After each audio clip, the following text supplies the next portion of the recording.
Bonjour. Alors déjà, c'est quoi les thérapies de la quatrième vague? Bien, on va dire qu'après les approches fondées sur la parole, sur les comportements ou sur la relation humaniste, donc la première vague marquée par la psychanalyse, puis la deuxième, puis la troisième. Bref, on arrive à la quatrième qui, elle, intègre assez profondément le corps, les émotions, le système nerveux et la conscience. Là, on va puiser à la fois dans des savoirs assez anciens, dans des découvertes très récentes en matière de neurosciences, de physiologie, de régulation, découvertes qui viennent souvent valider des intuitions qu'on avait eues ou pas. Il y a des choses qu'on découvre et c'est assez formidable.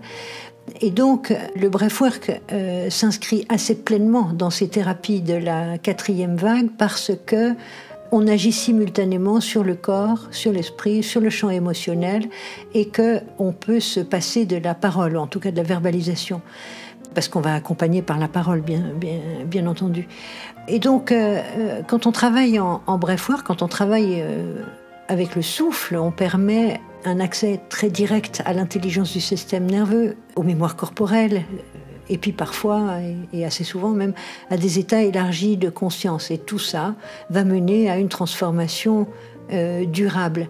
Donc le breathwork, c'est évidemment pas une simple technique. Des techniques de travail de souffle, il y en a des milliers, depuis les plus saugrenues jusqu'aux plus efficaces. Et encore, tout dépend de l'efficacité qu'on recherche, parce qu'on peut vouloir être efficace en apaisement, on peut vouloir être efficace en gestion des émotions, ou bien en amélioration des performances physiques, sportives, ou bien être efficace pour atteindre des états de conscience différents.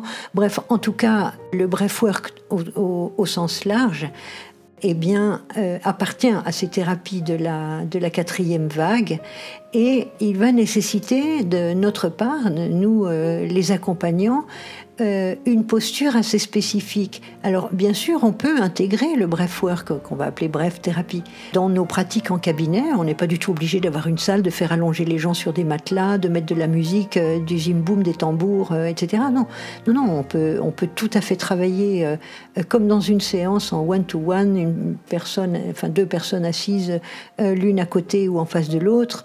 Par contre, il y a une chose qu'il faut vraiment savoir, c'est qu'on ne fera jamais de travail en breathwork avec un client ou une cliente si on n'a pas soi-même travaillé notre souffle. Ça, c'est pas possible. En breathwork, ça, c'est absolument pas possible. Il va falloir avoir soi-même pris conscience de son souffle. Ça va être très fondamental. Donc, pour conclure, disons que le breathwork, c'est pas une technique en plus, c'est vraiment une approche complète d'accompagnement. On peut choisir d'ailleurs de s'y consacrer, ou on peut choisir de l'intégrer dans des techniques et dans une pratique qu'on maîtrise déjà. C'est très vivant, c'est très puissant, ça transforme profondément, voilà. Et quand on a envie d'intégrer le breathwork dans sa pratique, alors souvent les questions qui me sont posées, c'est ah ben oui, mais repartir de zéro. Ben non, l'idée c'est pas de jeter l'eau du bain et le bébé avec, quoi. On va pas flanquer par terre tout ce qui fonctionne déjà très bien dans notre manière de travailler.